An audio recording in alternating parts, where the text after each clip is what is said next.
Hello and welcome to the sixth and final episode of As Yet Unexplained. 50 Berkeley Square has been the home of some prominent people and some creepy, unearthly goings-on. But are the incidents genuine phenomena or the product of over-enthusiastic journalists? If you like what you hear, please consider liking, subscribing, or even writing a review on whatever platform you use to listen to podcasts. The mysterious establishment of 50 Berkeley Square was constructed in 1740 by the architect William Kent, who designed the beautiful four-storey house in the middle of London's Mayfair district. In the late 19th century, the home had been saddled with another name, and that was 50 Berkeley Square, the most haunted house in London.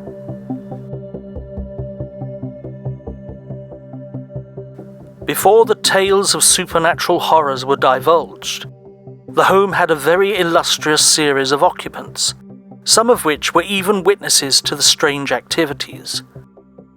The early history of the home has been lost to the mists of time, but the square itself had been home for British Prime Minister Winston Churchill and Robert Clive, who had secured India for the British Empire. Before this, in the 1800s, 50 Berkeley Square was home for the British Prime Minister George Canning. Canning had lived in the building after his time as the PM until his death in 1827. When Canning was living in the house, it was said that he reported strange noises coming from the uppermost floors, but as it did not really bother him, he paid it no mind. After this period, the home is then occupied by a Miss Curzon, who had taken up the lease, and again lived there until her demise in 1859, aged 90. The building has subsequently had many tenants. Some were paying and others were merely seeking shelter from the harsh London streets. Due to the sketchy history of the house and the fact that some tales have subsequently passed into the dubious realms of folklore, it can be slightly daunting when trying to place some of the events into a concise timeline. One of the earliest supernatural sightings is that of a young woman who has been seen hanging by her fingertips from the uppermost floor windowsill. Witnesses have stated that the apparition appears to be screaming and then finally lets go, plummeting down to street level, but fading away before she hits the ground. A newspaper gave the apparition a name and a motive for ending her short life. They stated that the girl's name was Adeline and that she was frantically trying to get away from her cruel, abusive uncle. The spirit had been reported as early as 1789, and a further newspaper article reported that since then, more than 50 respectable people have reported seeing Adeline clinging to the windowsill, about to drop to her doom.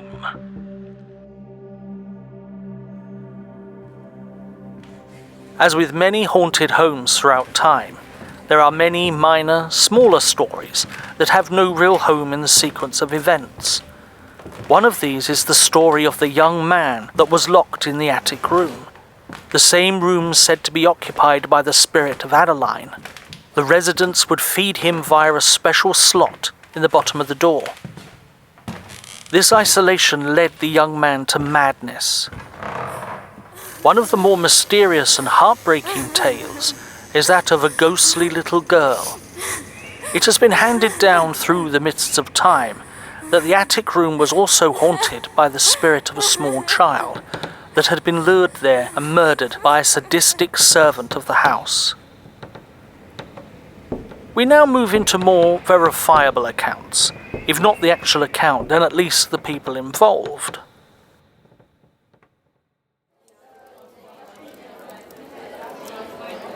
In 1840, a small group of students at the local tavern in Holborn were discussing Berkeley Square and the ghostly tales that surrounded it. One of the students, a 20-year-old Robert Warboys, did not believe a word about the hauntings, and considered it all to be local gossip. The other members of his group decided that seeing that he was so fearless, then he should stay a night alone in the very upstairs room of the house where the sightings and incidences had occurred, and see if he saw anything himself. The landlord of the property was hesitant to relinquish the room to the student, but gave it to Warboys on two provisos. One, the boy needed to be armed, preferably with a pistol for his own protection. And two, at the first sign of anything unusual, the landlord should be summoned immediately through a cord that hung in the room and linked to a bell in the landlord's room within the building. The headstrong Warboys agreed and went upstairs to sleep in the infamous bedroom. It was just after midnight when the landlord said goodnight to Robert and went downstairs to his own bedroom.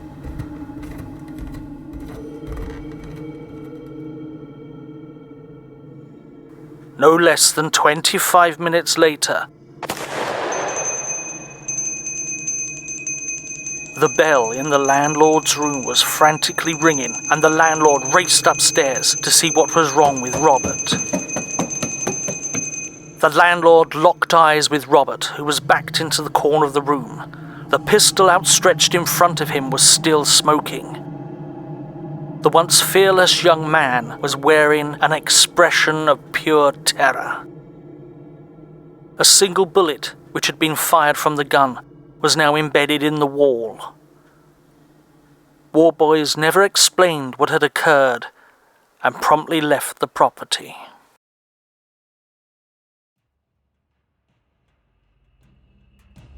It appears that the house was purchased by Viscount Bearsted, who subsequently rented out the house in 1859 to a gentleman by the name of Mr. Myers. Mr. Myers was to be married and had the house furnished in the expectation of a family soon to follow. Unfortunately, just before the wedding, his wife-to-be had cold feet and left him at the altar. Mr. Myers decided to move into the house by himself, and it is said that he never planned on coming back out. Neighbours would witness him up at night, walking around the house lit by candlelight. Imaginative speculators have stated that he could have been using satanic worship to try and get his wife back, who had already married somebody else. It is hypothesized that these dark practices also awoke even more spirits within the house.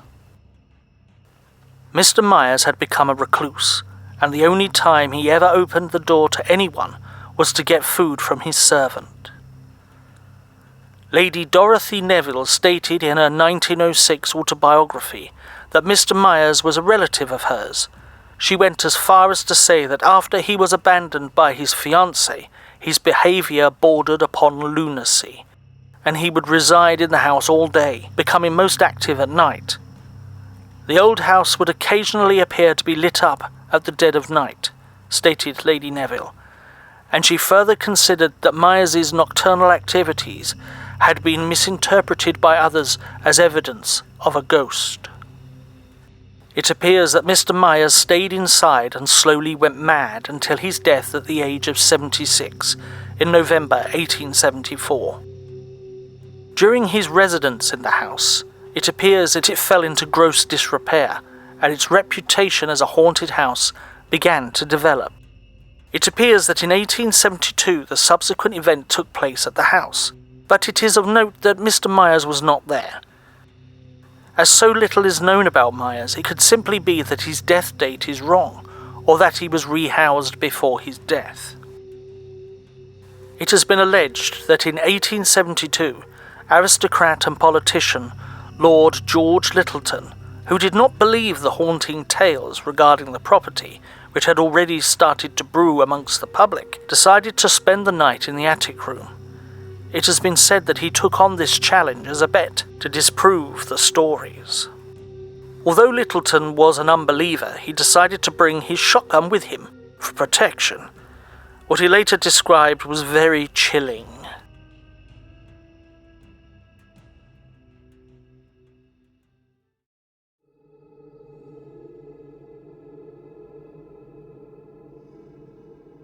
Littleton stated that whilst he was in the room, a ghostly apparition appeared in front of him. It was brown in colour and tendrilled. It was surrounded by mist. Littleton grabbed his shotgun and took aim at the strange thing. After the weapon had discharged, he found that there was nothing to be seen. Littleton would be quoted as saying that 50 Berkeley Square was supernaturally fatal to body and mind. In 1873, taxes were now due on the property, but Mr. Myers, who was now supposed to be the owner, had vanished. It is claimed that they were not prosecuted because of the house's reputation for being haunted. There was no one to claim the house, so it sat empty, with only neighbours occasionally complaining because of the sounds of screaming and window shutters slamming emanating from the vacant property.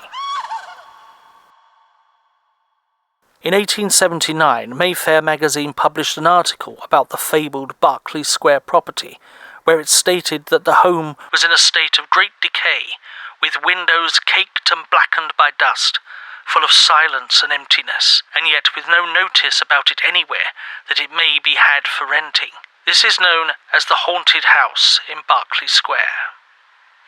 The article would go on to recount several ghost stories, and it is believed that this very article is responsible for writing the story in stone and possibly changing the myth into believed fact.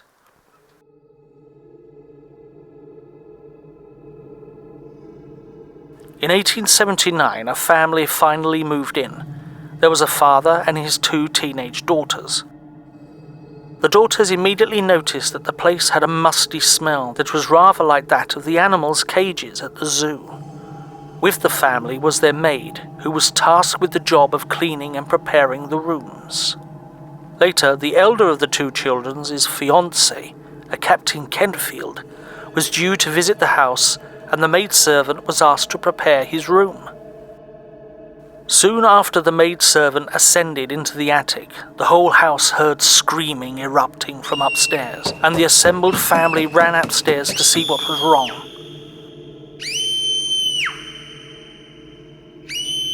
The desperate screams were coming from the maid, and the family saw her on the floor, backed into the corner and whispering, "Don't let it touch me." The actual details of what the maid saw were never stated, because after her brush with the strange, she was taken to the hospital, where she died the next day. Some say in an asylum. In the wake of the incident, Captain Kentfield announced that he would spend the night in the room. Regardless of what happened, he still planned to spend the night in that very room. Whether he was trying to impress the family he was being married into, or he possibly wanted to avenge the death of the servant girl, we will never know. Kentfield headed upstairs armed with a candle and a gun. The whole household waited with bated breath, listening intently as they heard him close the attic door.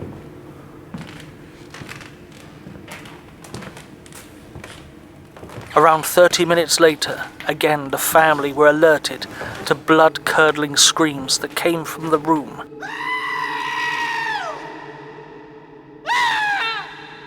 Followed by a gunshot.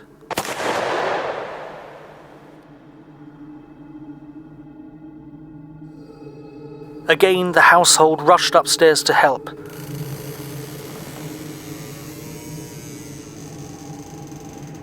But found Kentfield dead on the floor, his face twisted in terror. The death of Captain Kentfield is the first death officially reported in the house.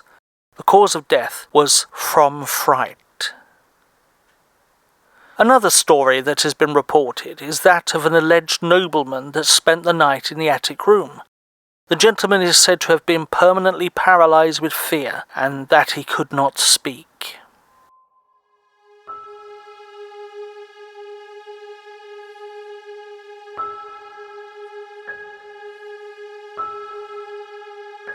It was Christmas Eve, 1887, when 2 sailors by the name of Edward Blunden and Robert Martin made their way from Portsmouth to London and were now seeking lodgings as they had been out drinking all night. As the cold started to eat away at the two men, they found themselves on Berkeley Square and noticed that number 50 had a "To Let" sign in the window. It was obvious to the two men that the building was vacant, and decided that this abandoned building would be their digs for the night. The two men decided to bed down in the basement, but found its dampness and rats too uncomfortable for them, and instead ventured up to the notorious second-floor bedroom. Blunden was frightened by something that he could not quite put his finger on, and described to Martin that he felt a presence and was decidedly uneasy within the house. Martin felt fine and dismissed these feelings that Edward was expressing to him. The two of them lit a fire in the room and opened a window to ease ventilation. With the warmth from the fire and the gentle Christmas breeze blowing in, the pair of them soon fell fast asleep. It was Christmas Day, shortly after midnight, when Edward Blunden was rudely awakened by the sound of the floor creaking and faint footsteps in the corridor outside the room they were sleeping in. Blunden was gripped in fear as he witnessed a slither of dim greyish light that seemed to creep across the wooden floor of the room. As Edward's eyes adjusted to the gloom, he saw something slowly crawling towards them. The something was dark and shapeless, and Edward reached for a fire poker to protect himself. Robert woke up with a start to the sounds of Edward's screams, and he witnessed Edward being strangled by a massive tendril that seemed to emanate from whatever this shapeless mass was. Robert witnessed the strange, moist scraping sounds that seemed to slowly approach them. Martin is quoted as saying that it sounded as if something was dragging itself across the floor. It appeared that adrenaline had kicked in for Martin, and the fight or flight response was in full swing. Naturally fearing for his own safety, Martin fled from the bedroom door and exited the building.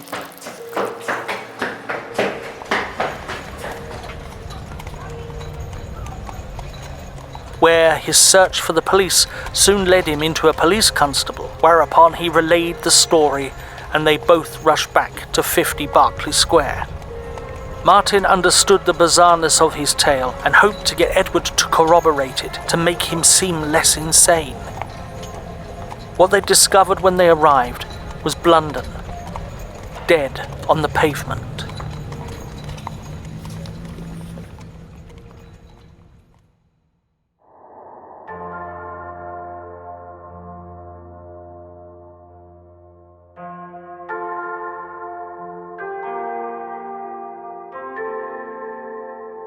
Closer investigation revealed that he had either jumped or been thrown out of the second-floor window. His body had been crushed by the impact of him hitting the floor, covered in the shattered remains of the glass from the window. As with many of these reports, there are multiple endings to this tale that have been reported throughout the years. One states the sailor was spooked and tripped and fell from the window whilst trying to escape. Another report claims that the body was impaled on the wrought iron fencing that adorns the front of the building, and another report states that the police and Martin could not find Blunden to begin with, and eventually discovered his body in the basement. His dismembered corpse lay in a heap, with his head turned to the side.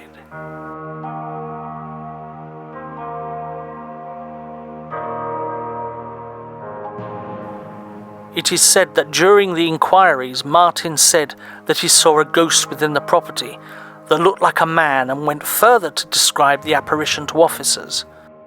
Police allegedly realised that the figure described matched the description of what the ex-resident Mr. Myers looked like. It appeared that things would lay dormant for the haunted house, and occasionally articles would appear regarding the events and would keep the story alive. Then in 1930 the Maggs brothers purchased the house, despite knowing the history of the home. The new owners had decided to turn the property into an antique bookshop and were officially in residence by 1937. And ever since then, no phenomena has been reported. The entire upstairs of the building is completely blocked off to the owners and staff. Staff members have stated that the police had placed a sign, a warning, saying that the uppermost rooms are not to be used for anything, not even storage.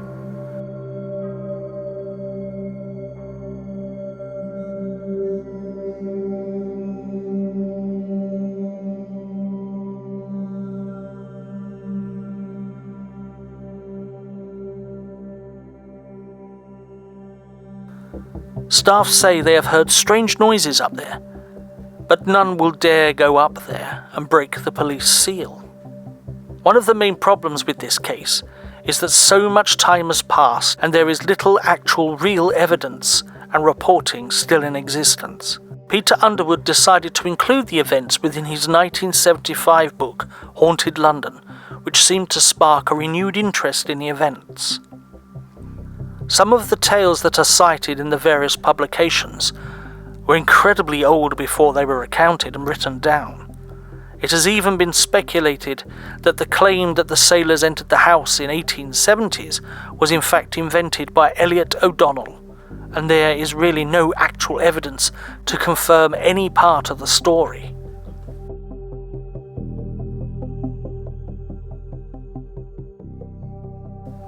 Over the many decades that have passed, there has been scant few contemporary tales of hauntings at the establishment.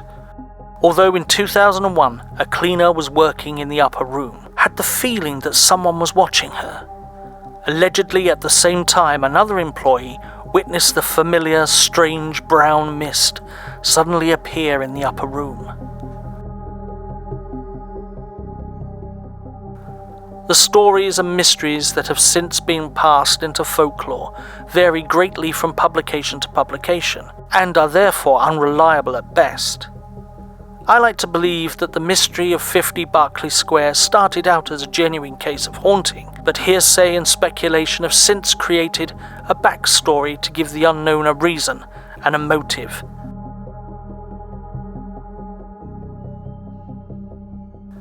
The description of the tentacled apparition and the strange brown mist seem to evoke images of Lovecraftian horrors that certainly do not fit in with the stereotypical ghost story, except maybe the story of Charterhouse.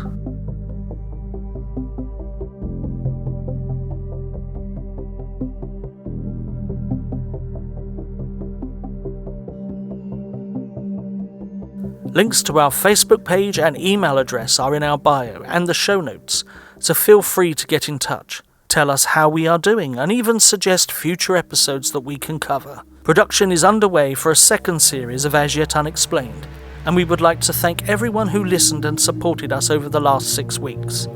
Thanks for listening, and we hope to be back soon.